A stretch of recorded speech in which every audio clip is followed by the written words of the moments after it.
ဦးဆောင်ဆရာတော်အရှင်ပညာကာယရဲ့မိဘဘုန်းကြီးတို့ကြွချီတဲ့နေရာတိုင်းမှာကြိုးစိုးမှုတွေထောက်ခံမှုတွေမေတ္တာထားကြတာတွေကိုကြုံတွေ့ရပါတယ်။ဒါဟာငြိမ်းချမ်းရေးအတွက်အင်မတန်မှအရေးကြီးပါတယ်။တက္ကမတွေနဲ့ကြွချီလာတဲ့ယဟန်တွေအားလုံးအခုဒီနေရာမှာဆုံတွေ့ကြတာဟာအကြောင်းတရားတစ်ခုတည်းကြောင့်ပါပဲ။အဲ့ဒါကတော့ငြိမ်းချမ်းရေးပါ။ဒီငြိမ်းချမ်းရေးကိုလူသားအလုံးငတ်မှုရှာဖွေနေကြတာအတော်ကြာနေပါပြီ။ဒီခရီးရှည်ကြီးကိုကြွချီလာတာဟာဒီငြိမ်းချမ်းရေးသတင်းစကားကိုလူသားကိုပြောကြားဖို့ပါပဲ။ငြိမ်းချမ်းရေးဆိုတာတယောက်ချင်းစီရဲ့ရင်ထဲကနေစတင်မွေးမြူဖော်ထုတ်ရတာပါ။ကိုယ်စိတ်ထဲမှာပဲငြိမ်းချမ်းရေးကိုရှာဖွေရတာပါ။ဘုန်းကြီးတို့လူသားတွေဟာကိုယ်စိတ်ကိုပြန်မလေ့လာမိပါဘူး။ကိုယ်စိတ်ကိုလေ့လာဖို့မင်းနေကြပါတယ်။ကိုယ်အသက်ရှူနေတာလေးကိုတောင်မှမင်းနေကြပါတယ်။ဘုန်းကြီးတို့လူသားအလုံးရဲ့ရင်ထဲကငြိမ်းချမ်းခြင်းတဲ့ကလေးငယ်လေးဟာငိုကြွေးပြီးငြိမ်းချမ်းမှုကိုရှာဖွေနေပါတယ်။ကိုညီမှုကိုတောင်းတနေပါတယ်။ဘုန်းကြီးတို့ပဲနေရာကိုပဲရောက်ဒီသတင်းစကားကိုပဲပြောဝေပါတယ်။ကိုယ်စိတ်ကလေးကိုတတိထားပြီးတတိပတ်ထန်နေနေဖို့လူသားတိုင်းမှာအခွင့်အရေးရှိပါတယ်။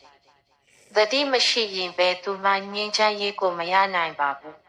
။အရေးအကြီးဆုံးကတတိပတ်ထန်ဆိုတာဗုဒ္ဓဘာသာဝင်တွေအတွက်ပဲမဟုတ်ပါဘူး။လူသားအလုံးအတွက်ဖြစ်ပါတယ်။ဘုန်းကြီးတို့အလုံးခဏလောက်ရပ်တန့်ကြည့်ဖို့ပါ။ခဏလောက်ပါပဲ။ကိုယ့်ရင်ထဲကိုပြန်ကြည့်ဖို့တတိပတ်ထန်ကိုပွားများဖို့ခဏလောက်အချိန်ပေးဖို့လိုပါတယ်။အသက်ရှူတာလေးကိုသိနေမယ်။ထွက်လာတဲ့လေလေးကိုသိနေမယ်။ဝင်လာတဲ့လေလေးကိုသိနေမယ်။အသက်ရှူတာလေးကိုတတိထားကြည့်လိုက်ဖို့ပါပဲ။အဲ့ဒီအခါတတိတရားလေးဖြစ်လာပြီးကိုယ်စိတ်ထဲမှာဖြစ်ပေါ်တာတွေကိုတတိထားမိလာပါလိမ့်မယ်။ကိုယ်စိတ်ထဲမှာဖြစ်တာကိုတွေကိုတတိထားမိတာနဲ့ဘုန်းကြီးတို့ဟာမလိုအပ်ပဲချက်ချင်းတုံ့ပြန်လိုက်တာမျိုးမလို့ဖြစ်တော့ပါဘူး။ဒီလိုစိတ်ထဲကယုံကြည်တုံ့ပြန်လိုက်တာမျိုးမလို့ဖြစ်တော့တဲ့အခါဘုန်းကြီးတို့ဟာမကောင်းတာတွေကိုမပြောဖြစ်တော့ဘူး။မကောင်းတာတွေကိုမလုပ်ဖြစ်တော့ဘူး။ဒီအခါကိုလည်းဒုက္ခမပေးဖြစ်တော့တယ်လို့သူတပါကိုလည်းဒုက္ခမပေးဖြစ်တော့ဘူး။အခုအချိန်ဟာအလုံးကလောဘနောက်ကိုလိုက်ပြေးလွှားနေရကနေအေးအေးဆေးဆေးဖြတ်သန်းပြီးကိုယ်စိတ်ကိုတတိထားကြည့်ဖို့ပါ။ဘုန်းကြီးတို့အလုံးလိုချင်တာတွေနောက်ကိုပြေးလိုက်နေစရာမလိုတော့ပါဘူး။အမြဲတမ်းလောနေစရာမလိုတော့ပါဘူး။ခဏလောက်အေးချမ်းစွာ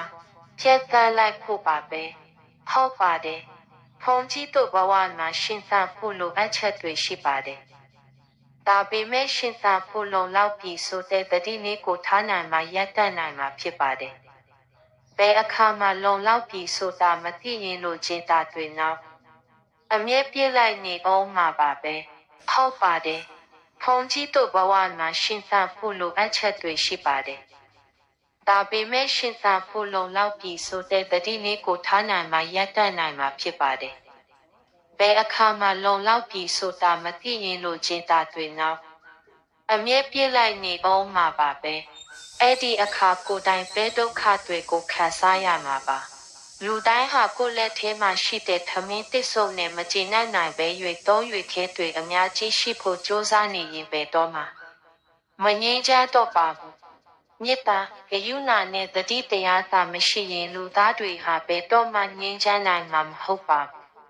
ဗုဒ္ဓဘာသာယဟန်တော်ဗုဒ္ဓဘာသာယဟန်ပဲတာပေမဲ့အဒုက္ခဖလားမပါအတန်ချက်ဆက်မပါဝါဒတွေကလူနဲ့အလံတွေမပါတဖိဖိနဲ့နေတဲ့သင်္ကန်းတွေမပါစေခံကားတွေမပါသူတို့လျှောက်တဲ့လမ်းကအလုံးဝေးလံတော့အရကငြိမ်းချမ်းတော့ကပါရှိရာဒါတာဤထဲမှာအနောက်အရတို့သွားပြီးချမ်းစာပစ်ဆောင်ခြင်းလက်တွေကပါမှာအနောက်တိုင်းမြေပေါ်မှာငြိမ်းချမ်းရေးပစ်ဆောင်ခြင်းလူသားဆန်ဆိုင်လျှောက်တဲ့လမ်းမှာလက်အုပ်ချခြင်းတွေကလည်းအသားအယောင်တွေကိုကွယ်တီပါတာတွေမပါအလုံးငြိမ်းချမ်းရေးကိုအာရုံပြုထားတဲ့လမ်းတစ်လမ်းပေါ်မှာရောက်မဲ့နေရာကတော့ဝါရှင်တန် DC ပဲလျှောက်ခဲ့တဲ့ခြေလမ်းတိုင်းကသာအတိတ်ပါရဆိုကြရောကြရအမညာဗ ဗုဒ္ဓဘာသာတော့ဗုဒ္ဓဘာသာပဲငရဲတိုင်းပြည်နဲ့အဝေးကြီးမှာရှောက်နေတဲ့ဗုဒ္ဓဘာသာအားတော့ဂျမိပါရဲ့ဘုံခန်းမြောက်ငရဲခန်း6တွေနဲ့ပုံပြင်ဘာသာရေးတန်တရားကနေဖောက်ထွက်လို့လိုက်လျှောက်နိုင်ပါမလားခွေတော့ခွေပဲတစ္ဆာဆောင်တည်ခြင်းအဖို့မူကောင်းဖြစ်ခြင်းမူလအတိတ်ပါရနဲ့ခရီးမှန်တွေအများကြီးပေါက်လာတဲ့ခွေကလေးလမ်းတစ်လျှောက်မှာရန်လိုအမုန်းထားမှုတွေကလည်းထွက်ဆွဲခြင်းဆွဲမှာပဲနားမလည်နိုင်မှုတွေကလည်းလာဟောင်းခြင်းဟောင်းမှာပဲတာပေမဲ့မေတ္တာတရားနောက်ကိုပဲတစ္ဆာရှိရှိဆက်လိုက်လာတဲ့အလောကဆိုတဲ့ခွေကလေးကဘာကြီးကတော့ကုလသမဂ္ဂကအစပထဝီမြေကြီးအစိုးပါလာယုံကြည်စရာမရှိတဲ့ကဘာကြီးပါပဲကိုဖက်ကရောက်တဲ့လောက်ရှောက်ကြည့်ရုံသာ